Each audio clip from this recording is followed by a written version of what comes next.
So I really wanted to share this message with the people that are unsure about what to do with their lives moving forward. The worst thing we can do is get into this corporate trap of prostituting ourselves. And what I mean by prostituting ourselves is selling our time for money in the pursuit of someone else's dream that is not our own, because you realize that we're not in pursuit of our own dreams, we are pursuing someone else's. So, moving off that minor tangent there, a good place to start is have a little thought to yourselves about what you find yourself doing the most out of your day, despite the prior commitments such as work, family, anything you consider a priority that you have to get done before you have time to yourselves. Now, you would have arrived at that particular activity because it evokes a certain sensation in the body when you do it. You wouldn't have come about it by chance. You would have been led to it.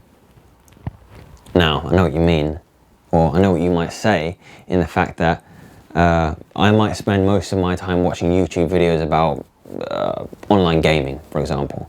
There are plenty out there now, but I want you to look past the surface of what it is. I'm not asking you what you think about the things that you do most often. I'm asking you to have a look at and cultivating an awareness of how that thing makes you feel. See, let's stick with the example of online video gamers, live streaming, Call of Duty, FIFA, whatever the case may be. Now, you will not have arrived at this particular channel because there are a myriad out there because of the game itself or the entertainment itself.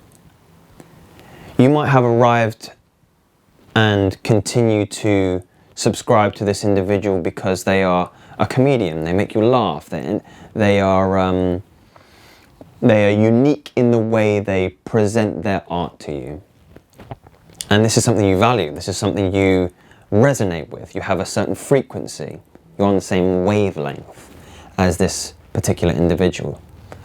So, with that in mind, coming back to our original sentiment of how to decide what you want to do moving forward with your life, we need to start cultivating a sense of how we feel about the things that we do. So I'm going to give you an example. I gave you an example there about the video gamers, but for myself, I love the feeling, not the idea, but the sensation when I go to the gym and I lift weights. That's how I know I'll be lifting weights for the rest of my life. It's not an idea of looking or presenting myself in a way that is strong or masculine. It is a sensation. It's not, again, we don't want to keep referring back to this technology here about cutting things to a more reductionist level. It's not about being aesthetically pleasing to someone else. I just love the way it feels. I love the way it feels when I can, when I have iron on my skin and I feel the weight in my hand and I can use my body to overcome that resistance. I love the feeling of blood moving through my muscles, through the veins in my arms, and the tightness in my skin. I just love the feeling. It makes me feel good.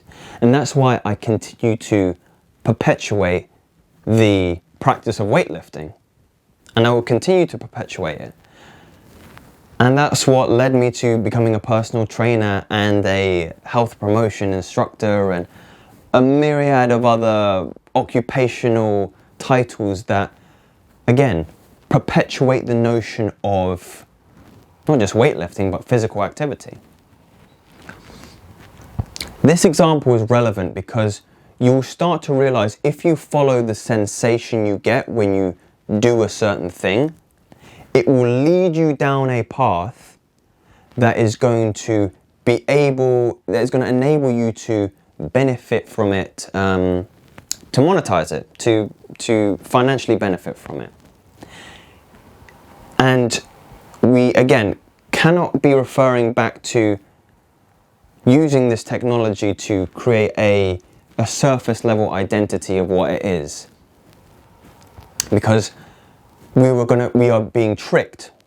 We are being tricked into this idea that corporate jobs and official titles are the only way to make money and to really live happily in this world.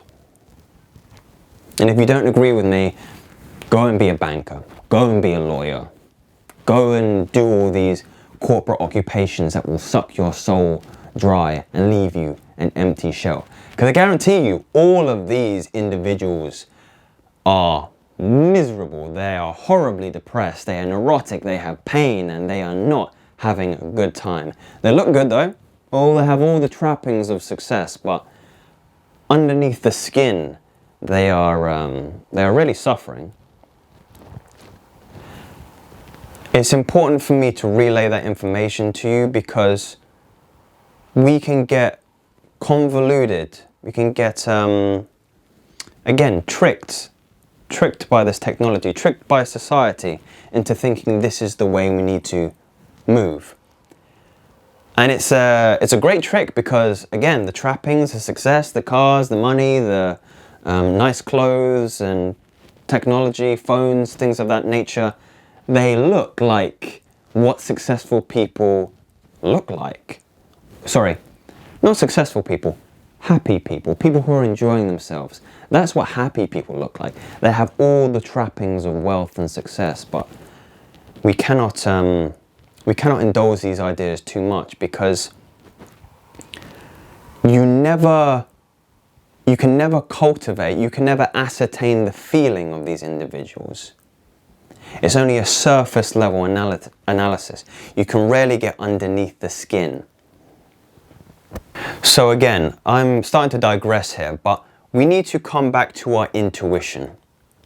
We need to come back with the feeling we get when we do a certain action over and over again, because if we are too distracted by the trappings of success, we don't come to realize that these people have to take actions in order to sustain that material wealth.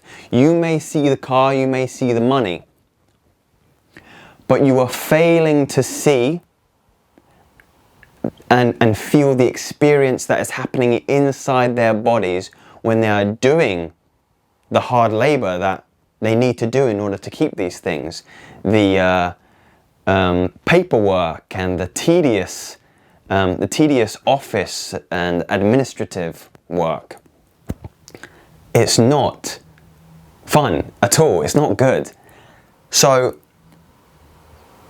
coming back to what I said earlier about if you follow your intuition, it will take you down a path you need to go. You will understand that, again, I'm going to use myself for an example, but I love that feeling at the gym when I had in my body when I was training. So it led me to be a personal trainer. And I realized it wasn't just the feeling in my body I had when I was training, but also sharing that feeling, sharing that information with other people who could also benefit with it. And then again, you can start to use this technology for your own good, because you can use that reductionist tool to start looking at research papers and realizing, you know what, exercise doesn't just make me feel good, but it can be beneficial for curing certain ailments as type 2 diabetes and other really serious neurotic conditions, depression, anxiety, things of that nature. So it starts to narrow your vision and take you down a more linear path, you could say, a more straight gradient. This is something I can talk about for a while, so I'm gonna conclude here by really leaving you with this practice, and it is called introspective awareness.